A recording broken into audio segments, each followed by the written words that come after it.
ভোজ্য তেলের দাম নিয়ন্ত্রণে এনবিআরের সিদ্ধান্তের কথা আপনাদেরকে জানিয়েছি। কিছু করছাড়ের বিষয় তারা জানিয়েছেন। বাজারে আসলে প্রভাব কতটুকু? রাজধানী মোহাম্মদপুর টাউন হল বাজারে রয়েছেন আমাদের সহকর্মী এবং সার্বিক যে যোগান সবজি সহ অন্যান্য সেগুলো সম্বন্ধে জানতে চাইব। রাকিব হোসেন আমার সঙ্গে ইতিমধ্যে যুক্ত হয়েছেন। রাকিব,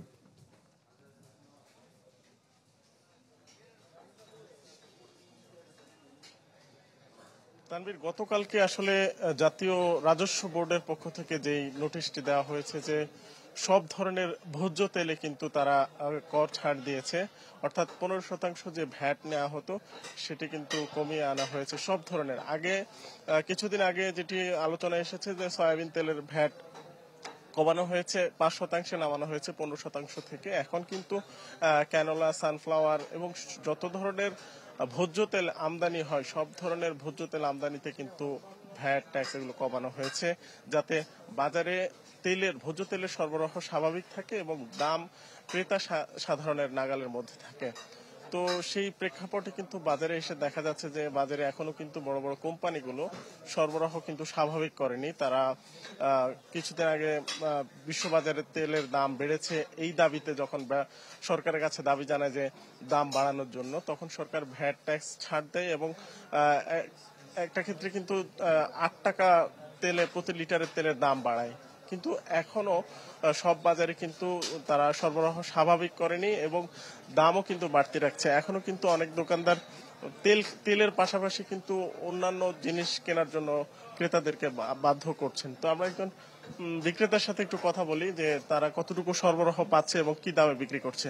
আচ্ছা, একটু কথা বলবেন যে সয়াবিন তেল সহকারে যত ধরনের ভোজ্য তেল আছে বিভিন্ন কোম্পানির, আপনার সরবরাহ কি ঠিক মতো পাচ্ছেন কিনা? সয়াবিন তেল সরবরাহ কোনো কোম্পানি দিচ্ছে না, শুধু সিটি গ্রুপ তীর মার্কা ওইটা আপনার 1-2 কার্টন করে দিচ্ছে। একদিন 2 দিন পর পর আমরা 5 কার্টন চাই, দেয় 1 কার্টন। অন্য তেলগুলোর সরবরাহ আছে? অন্য তেলগুলো শুধু সানফ্লাওয়ার কিছু কিছু কোম্পানি দিচ্ছে, জাদি, অলিটেলিয়া, পিমি এগুলো কিছু কিছু দিচ্ছে। আর আপনার সয়াবিন কোনো বসুন্ধরা, তারপর রূপচাঁদা, ফ্রেশ, পুষ্টি এগুলা উদাও মানে নাই, দিচ্ছেই না। আচ্ছা, এই যে দাম তো বাড়াইছে তারপরও নাই কেন?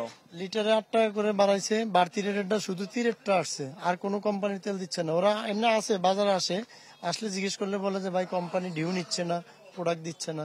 তো ওরা কোম্পানি ওদেরকে না দিলে ডিলার আমাদেরকে তো দিতে পারবে না, এই জন্য আর কি ওরা বলতেছে কোম্পানি থেকে দিচ্ছে না।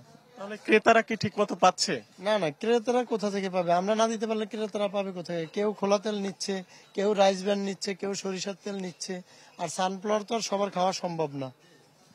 তানভীর, আপনি নিশ্চয়ই বুঝতে পারছেন যে আসলে ভোজ্য তেলের বাজারে এখনো এক ধরনের অস্থিরতা রয়ে গেছে এবং বাজারে সরবরাহ সংকটের কারণে এই অস্থিরতা তৈরি হয়েছে। এর বাইরে আমরা যদি শাকসবজির কথা বলি, বাজারে পর্যাপ্ত শাকসবজির সরবরাহ আমরা দেখতে পাচ্ছি, কিন্তু এই শাকসবজির সরবরাহের পাশাপাশি দাম যে কমে আসার বিষয়টা, সেই প্রত্যাশিত হারে কিন্তু দাম কমেনি। এখনো প্রতি পিস লাউ বিক্রি হচ্ছে 70 থেকে 80 টাকা এবং মিষ্টি কুমড়ার কেজি বিক্রি হচ্ছে 50 থেকে 60 টাকা।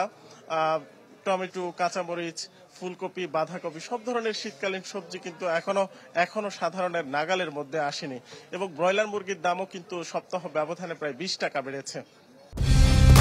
কালার এক্সপার্ট, জর্জ স্যাপ এবং মাইল্ড অন হ্যান্ডস টেকনোলজি সমৃদ্ধ অরিক্স ক্রিস্টাল ওয়াশ আপনার লন্ড্রি এক্সপার্ট।